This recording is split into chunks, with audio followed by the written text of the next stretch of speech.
গোমস্তাপুরের Rohanpur rail স্টেশনের জায়গার অবৈধ স্থাপনা উচ্ছেদ অভিযান শুরু। মোহাম্মদ শাহিন, চাঁপাইনবাবগঞ্জ।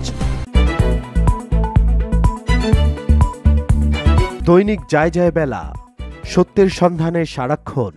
চাঁপাইনবাবগঞ্জ জেলার গোমস্তাপুর উপজেলার রহনপুর রেলের সম্পত্তির উপর গড়ে তোলা অবৈধ স্থাপনা উচ্ছেদ করার কাজ শুরু করেছে রেল বিভাগ।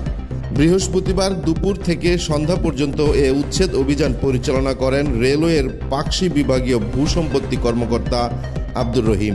এ সময় উপস্থিত ছিলেন পাকশি রেলওয়ে বিভাগীয় প্রকৌশলী বীরবল মণ্ডল, রেলওয়ের সিনিয়র সহকারী নির্বাহী প্রকৌশলী এম রিয়াসাদ ইসলাম, সিনিয়র উপসহকারী প্রকৌশলী রাজশাহীর বাবুল আক্তার, চাঁপাইনবাবগঞ্জ জেলা প্রশাসনের executive magistrate Zakir Munshi, railway kanungo সহ রেলওয়ে পুলিশ ও নিরাপত্তা কর্মীরা।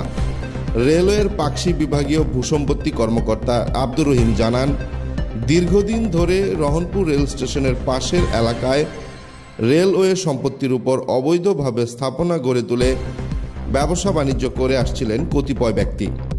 ইতোপূর্বে বারবার নোটিশ দেওয়ার পরও তারা স্থাপনা সরিয়ে না নেওয়ায় সেসব অবৈধ স্থাপনা উচ্ছেদ করা হচ্ছে।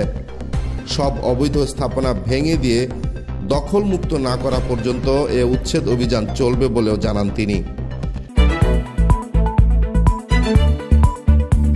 দৈনিক যায় যায় বেলা, সত্যের সন্ধানে সারাক্ষণ।